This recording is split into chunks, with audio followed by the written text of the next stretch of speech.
Observations on Liber Oz. Aleister Crowley wrote Liber Oz in 1941 for Lewis Wilkinson, based on a degree lecture he had written around 1916. His original name for it was The Book of the Goat, and he considered it a sort of manifesto for OTO. In a letter to Gerald York on August 30th, 1941, he described it as the OTO plan in words of one syllable. And in a following letter, dated September 13th, 1941, he wrote, "Rights of Man is an historical document. The items don't go easily on the tree, but I've got them down to 5 sections: moral, bodily, mental, sexual freedom, and the safeguard tyrannicide, 160 words in all." The Hebrew word Oz conveys a number of meanings. Pronounced Oz, it means strength. Pronounced Ez, it means a she-goat. Pronounced Oz, it means strong or mighty. But if held a bit longer, it means to take refuge. The letters Ayin, Zayin add to 77, which number also includes such words as Beit Ayin He, meaning prayed, and Mem Zayin Lamed, meaning the influence from Kether, more commonly translated as luck. Those of us who accept this remarkably simple and poetic statement of the natural rights of humankind should contemplate it deeply and frequently, for it is both our strength and our refuge, and if our prayers are fervent and our luck holds out, it might not knock us on our butts. The 4 powers of the Sphinx may aid us in this. The following caveats may also be of use to some. 1.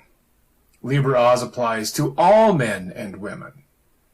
When you accept Liber Oz, you lay claim to these rights as your own, but you also acknowledge that they belong to every other man and woman as well, not just you, not just Thelemites. Every man and every woman is a star. Thus, in accepting Liber Oz, we agree not to infringe upon the rights of others, although we are not necessarily bound to cooperate with every person's exercise of these rights. Crowley states in Chapter 49 of Magic Without Tears that to violate the rights of another is to forfeit one's own claim to protection in the matter involved. If you deny the rights of another, you have denied the very existence of those rights, and they are lost to you. You cannot possess a right which you deny to others.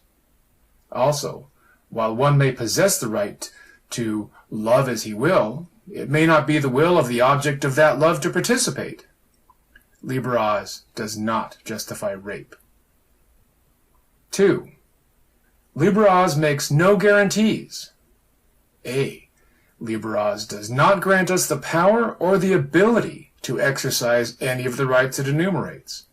A man may have the right to draw, paint, carve, etch, mold, build as he will, but Liber Oz will not buy him the art supplies or grant him talent if he lacks it.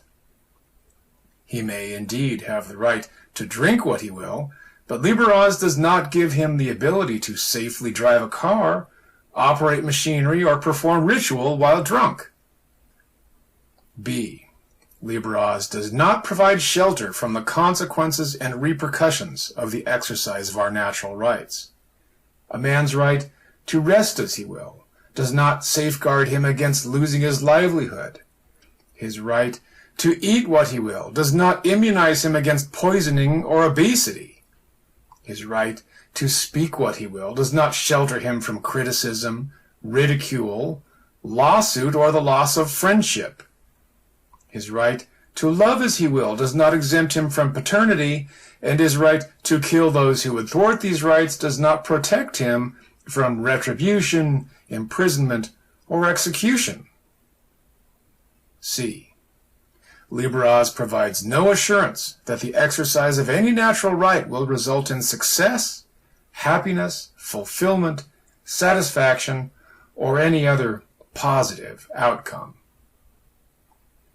3. Liber Oz does not free us from our obligations. Liber Oz does not justify lying or failure to live up to our promises, agreements, and responsibilities.